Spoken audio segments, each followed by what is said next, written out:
Hello and welcome to Weird Around Illinois. One thing that comes up often when you're talking about cryptids like Bigfoot or Dogman is why are there no bones or dead bodies ever found? A lot of people use that as an argument against the existence of cryptids, so we're going to talk about that a little further. Let's get weird. So, my first contention on the idea that people don't find the dead bodies of cryptids is maybe they do. You know, things decompose really fast in the wild, and maybe it's just a pile of bones left out there. The average person can't tell the bones of a bear from the bone of a Bigfoot or something like that. I presume a dogman would just look like a big wolf when it's down to a decomposing carcass. Yeah, it's a fair point. I mean, there's not a lot of differentiation from a big pile of bones. I mean, if you're gonna see it somewhere in the woods, you're just gonna think, oh, well, that's another decomposing animal. Better move on. Yeah, exactly. And, you know, the other thing is, if you want to talk about, like, ancient bodies being found, people find the bodies of ancient humans all the time, like Neanderthals and things like that. Who's to say that those aren't Bigfoot bones? Who's to say that, the Neanderthal, maybe Bigfoot is a Neanderthal? Who knows? So I talked a little bit about natural decomposition. One interesting thing about predators is, and this is true of a lot of animals actually, they like to go off and be by themselves when they die.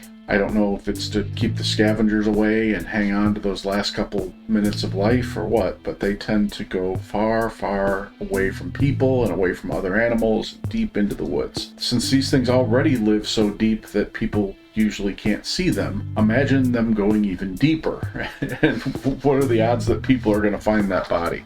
Yeah, maybe they just don't have a long time span of life, and they just somewhat die early and they have to go that far off. There's one theory where Dogman at least goes into like tunnels. You never know. Maybe Dogman goes into tunnels to die. Yeah, there's talk of Dogman and Bigfoot living in caves sometimes. Yeah. They may go deep into caves. And whenever on these Bigfoot shows they find those big piles of bones, you know, do they really analyze those bones and make sure those are all deer carcasses? How do they know that's not like the final resting place of a bunch of Bigfoots? Yeah. That's what I'm wondering. The other thing is scavengers tend to pick carcasses apart.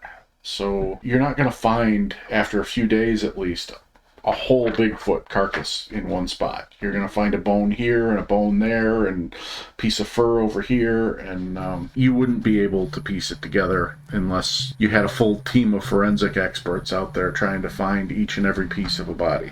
Yeah, a bunch of cryptozoologists with you. Right. And, you know, immediately I'm sure there are people saying, yeah, but people find deer carcasses all the time, and they find, you know, they could piece together the head and the body and everything else, but there aren't as many of these things as there are deer. I mean, you know, we live out in the suburbs and we still see deer, you know, once or twice a week. In the deep woods and you know, the unincorporated areas and whatnot, you're going to find deer all over the place. So it's not surprising at all that there are deer carcasses all over the place. But, you know, seeing a live Bigfoot is a 1 in a million shot. So finding the body of a Bigfoot is a 1 in 10 million shot.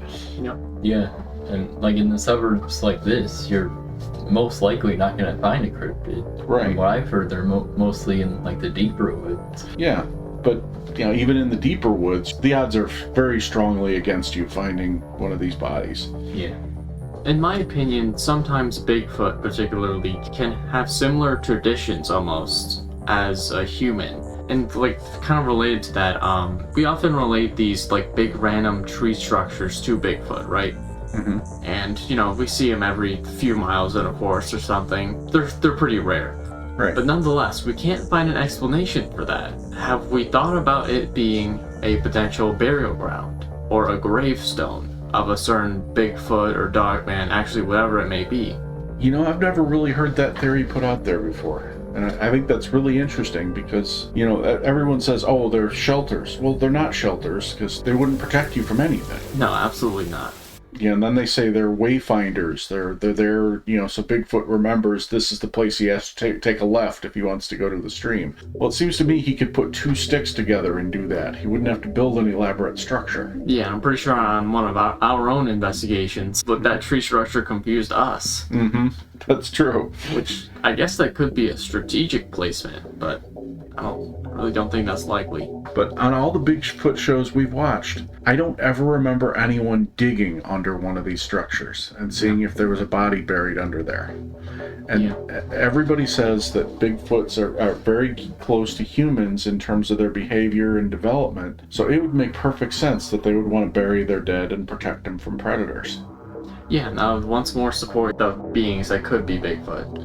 Yeah, like Neanderthals or that's it. ancient humans. It would make every bit of sense that these things would follow human-like behavior and, show almost a reverence for their dead, because they seem to form family units and they seem to be close. So if one of them died, I'm sure they would, not want them out there rotting in the forest with, other animals picking at them. I have kind of a crazy theory here. What if the government puts names on certain graves, but it's actually Bigfoot in the graves? Oh my. Just billions upon billions of gravestones, and only a few of them could be Bigfoot? Maybe. Interesting point. That kind of brings us to the other thing we were going to talk about too. The other possible thing that happens to these dead bodies. Yeah, it's possible that the government could be taking them. Yeah. So if the government had a hand in the creation of Bigfoot, or if the government wanted to use Bigfoot as some sort of a super soldier, or if the government just didn't want us to know about Bigfoot because he didn't want people to panic or disrupt logging operations or whatever, then it would kind of be in their best interest to hide those bodies.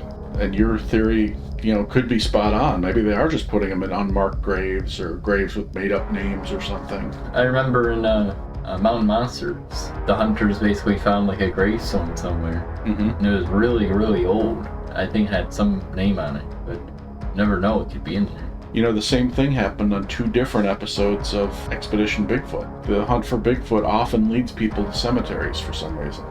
And then, of course, we have our final favorite thing that always seems to come up when we talk about cryptids. Another possibility for what happens to these dead cryptids. Yeah, it's possible that aliens could be taking them. These aliens are often associated with spaceships or UFOs, whatever. You never know. Maybe they have technology that could take these things with ease. Right. If you were to subscribe to my theory that these are alien pets and they're just visiting the planet for short periods of time, the odds of one of them dying here would be pretty slim anyway. Yeah, maybe if they die, the aliens bring them back so that we don't find a carcass and don't put 2 and 2 together and say, hey, that's not from Earth. Bringing down alien peasants and then letting them die there on planet Earth.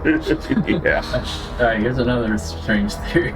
What if Moth Man is a distraction from this? And aliens could take them without people even seeing, because they're all just looking at the Moth Man somewhere. Interesting. So he's kind of like the rodeo clown of the aliens. Yeah. When they've got to do some sort of operation to pick up a wounded or dying Bigfoot or dogman, then suddenly you see Moth Man and he goes chasing after you at 70 miles an hour so that you're out of the area and the aliens can do what they need to do. That's the beautiful thing about all these cryptid investigations. You can't disprove them. There's no way we can sit here and say with 100% certainty that is wrong. It's more fun to theorize rather than just ignore it. Exactly. And who knows? You could be right. Well, if you have some theories on what happens to cryptid bodies when they die, we'd love to hear them. Or if you've ever found a cryptid body or a cryptid bone or something like that, we'd love to hear about that too. So thank you for listening, and thank you for subscribing, and please continue to tell your friends.